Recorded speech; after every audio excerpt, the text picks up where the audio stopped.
articular cartilage is what tunaita chondrocytes. Chondrocytes ni cells zenye ziko within that space. And if they are not repaired after that, biochemical ama mechanical stress, maybe your bone imefinywa sana, umekaa chini for long, ama uko na weight, tutaangalia risk factors zenye zina contribute to that. Unapata there's the shida ya the chondrocytes zinakuwa zimeenda chini. So this osteoarthritis is the commonest form of arthritis. Lakini na hii shida ya hii ni ukipimwa hospitali haitapatikana. Ndio maana unasikia mtu anasema mimi niko na arthritis lakini nilipimwa na haipatikani, nilifanywa test na ni negative. So at the end of the day unapata this is the commonest form, lakini watu wengi hawajaelewa. Watu unapata maybe mtu anajaribu kutreat the rheumatoid arthritis with the management ya osteoarthritis ama the other way round.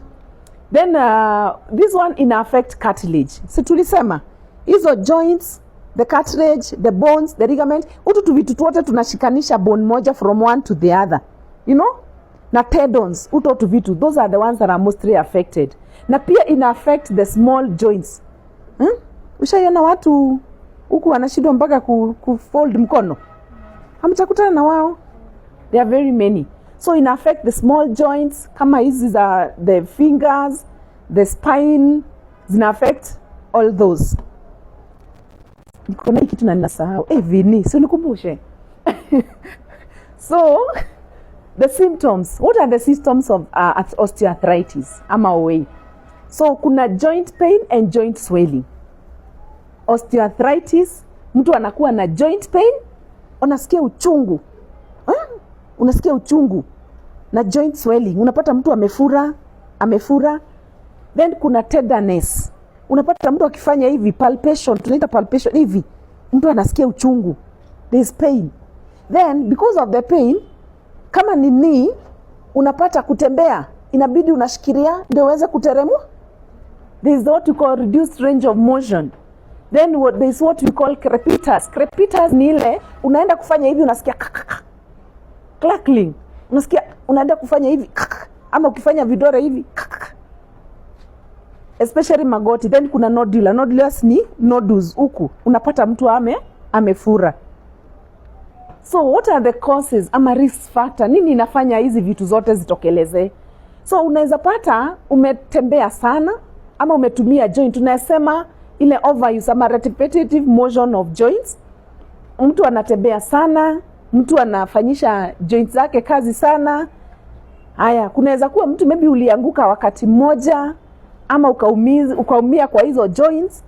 Those are the post joint trauma or injury. Then inaweza kuwa ina run kwa familia, it's genetical. Unapata it is genetical, maybe grandmother, grandmother alikuwa na arthritis, imekuja imeendelea hivyo. Then obesity, weight. Sisi wenye tunangangana ku reduce weight. Leo naona kama niko peke yangu. Lakini tuko na Reji. Manager pia ako kwa list. Tuko wengi, msijali. Hata wewe kijana. Hata wewe akiwacha kutuchekelea. Hata anyway, so weight. Reji, sijui kama wewe unaitavia na hiyo. Ni hii, sorry. So obesity, hiyo weight, mwili yako ikibeba beyond what your bones can carry, inaanza kuwa na shida ya kumanage that weight. And that is why we need to really work on managing and maintaining the right weight. But tuko kwa safari, don't worry, we'll be there. Then age, it is said that osteoarthritis, it comes with age, especially as people grow older. There's an aspect of the osteoarthritis developing. Maybe you had wewe ni ule mama alikuwa anabeba mizigo, you know, like we've seen most of our parents, and especially those of us from Mlima. Wale watu wa Mlima, akina Kitema hawajui milima ni nini, kwao ni tambarare.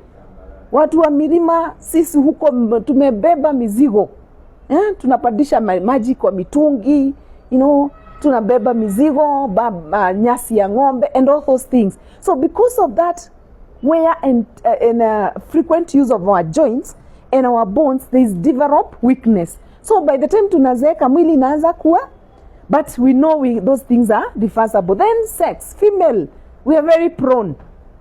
Women are very prone to developing osteoarthritis, and especially after menopause, because what happens ni mwili inaanza kuwa imeisha, the immunity ya mwili imeenda chini, mwili kinga za kupigana na magonjwa pia imeenda chini, so you find the body is generally not strong. So basically that is all about the osteoarthritis. Now next we look at the rheumatoid arthritis, the second form of arthritis. The rheumatoid arthritis, unknown to so many of us, is that hii ni ile ugonjwa yenye ama ni arthritis yenye mwili ni kama ina react on its own cells. Inaitwa autoimmune. Utaniruhusu niongee na mtu kidogo tu tafadhali, sorry. So, tumesema rheumatoid arthritis ni ile yenye, it's the type of arthritis where your defense cells ama zile tunaita WBC, white blood cells, zile zinafaa kukinga mwili wako kutokana na attacks ya other types of infections ama cells zenye zinataka kusubua mwili wako, zina attack your joints lining. Kwa nini? Because zinafanana, zinakuwa kuna what we call kunakuwa na activation ya immune system, inakosiwa na what we call leaky gut. Leaky gut ama intestinal permeability. Unapata your gut ama your digestive space it's not able to maintain your body in the right condition, na ina open your body to attack to cells that zinafaa kukinga mwili wako. Tuko pamoja mpaka hapo? And then because hizo cells ziko within that area, zinaenda kufanana na zile ziko kwa lining ya joints zako, zinaanza fight, they start fighting. So unapata badala ya hizi defense cells zizuie, protect mwili yako, zina attack, they attack one another. So hiyo ndio tunaita autoimmune conditions. Na tuko na other types of autoimmune. Tuko na ile inaitangwa lupus, it's also an autoimmune among so many others. So hiyo autoimmune ina lead now to erosions of the cartilage. Unapata pia cartilage nayo imekuwa, because the lining imekuwa attacked, inakuwa pia inakuwa na weakness. So symptoms, mtu ako na rheumatoid arthritis, inflammation. This is unlike mtu ako na osteoarthritis. Mtu ako na rheumatoid arthritis utapata ako na inflammation.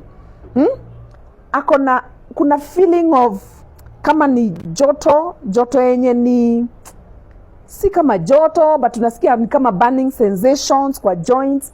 Then there is also tenderness with touch, and then there is numbness. Unapata huyo mtu ana experience numbness ama tingling. Ile unasikia ni kama GP, GP I think is the best word. So joint pain and swelling is not a must for somebody with rheumatoid arthritis, but it may be there because somebody anaweza kuwa akona combination of both forms of arthritis. Then the most commonest is the nodular swelling. Unapata mtu amefura tu vitu huku mpaka kwa gozi huku tu vitu tungine hata tunafura tu huku, na ukiguza hapo ndio unasikia anasa kusema kuna the tenderness with pain on touch. Then for this rheumatoid arthritis, it is the condition where the blood test, it indicates positive results for the rheumatoid factor antibodies. We also have other tests that somebody can do. We have something called anti-nuclear antibodies, and ingine inaitwa ENA. We have several that you can do, but this is the basic that is available in most places. So what are the causes or the risk factors of the rheumatoid? Tulisema the leaky gut or the intestinal permeability. And once you have managed that, then there is also the causes, the inflammation. Then we have the coronary artery disease. And that is why you will find that there is a disease called, or a condition called rheumatic fever. rheumatic fever has almost similar origin with the rheumatic arthritis. And most people who have rheumatic arthritis, they will tend to have rheumatic fever. People with rheumatic fever disease, which is a heart disease, will also tend to have the rheumatic arthritis. Then we have obesity. It's cutting across. Then we have the poor diet. If we're not feeding right, basically poor diet will cause us to have leaky gut. And now the leaky gut now will now lead us to the rheumatoid arthritis. So how is arthritis managed? Most of the time we do the replacement, and the surgery. It can be knee replacement, hip replacement, whatever else replacement, where you go and that bit, some particles are added. They are to mimic, to behave like what is missing on that given joint. So you put the artificial parts. It could even be metal, depending with how bad the condition was.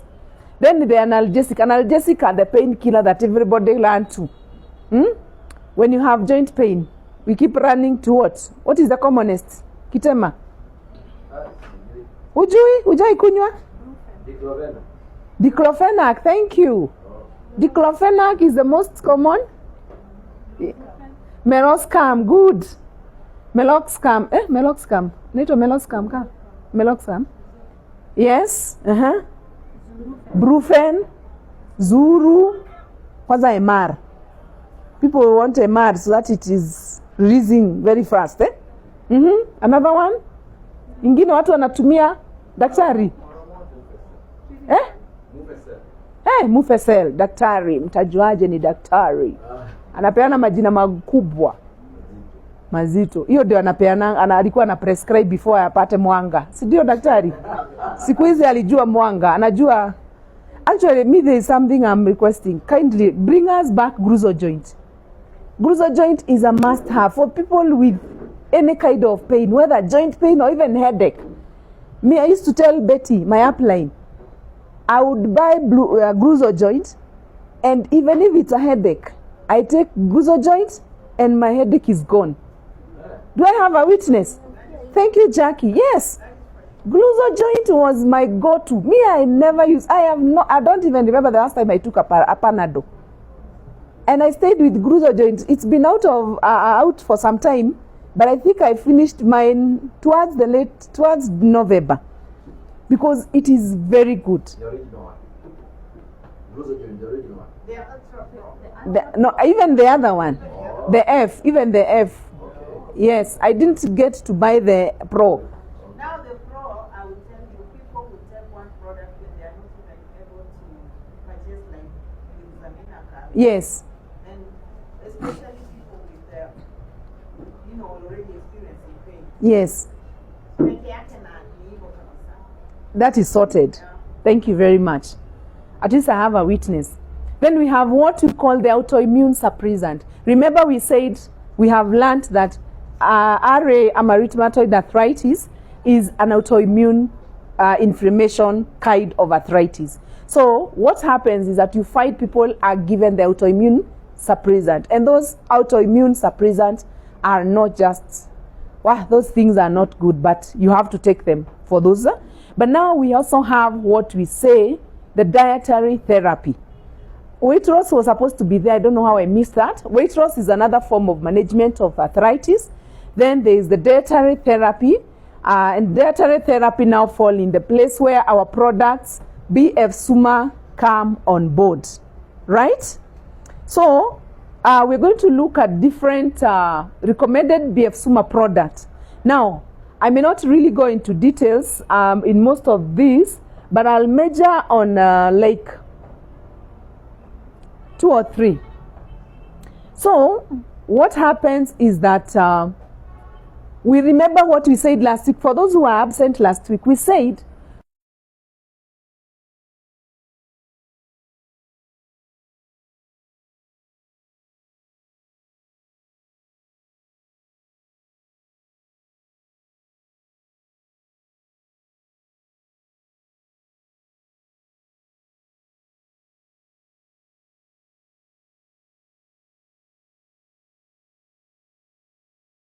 let's detoxify the liver, tuisafishe.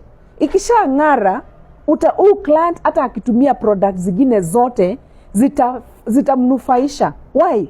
Because the liver, which it will help in absorbing that and redistributing all whatever we are taking into the entire body, it has been cleansed. It is clean. If the liver head is what we were calling the fatty liver, imeoshwa, whatever doesn't need to be there, and then it has been opened. It is, we say there is the porosity. Inapenya, inaingia, because haina blockage. Nikama yesterday I was talking to a client who had been referred to me, and I was talking to her and she was telling me of the many drugs. She's been diagnosed with gastritis, I don't know, since for the last over 20 years. And she was telling me she's been on so many, the omeprazoles and all those. And I was telling her, even as much as you want us to start your management, the first thing I want us to do is we need to clean your liver. Because your liver is so detoxified. You've taken this, you've taken that, and all that chemical, all of it. It's all of it, most of it, it is like blocking your liver. So we need to clean that liver, number one. So basically, any client, and most of our products, they are slow releasing. Remember, we are dealing with natural products. Natural products, because they don't have chemicals, they are slow releasing. They don't release as fast as the way you would swallow like a paracetamol, and in 5 minutes time you're done, your headache is gone. No, these ones are slow releasing, but then they leave a lifetime impact. Are we together? So even as if you bring you to be seen by our daktari, after that, wakati unaongea na wao, unamwambia na hizi utahitaji kutumia mwezi moja, miezi mbili, miezi tatu, na usipopata effect mwezi wa kwanza, make sure umeendelea na mwezi wa pili, because ishaingia kwa system, inaanza kuoperate, inaanza kurelease, and you start experiencing. Na kuna mtu atatumia and ame experience, but these are all determined by one thing.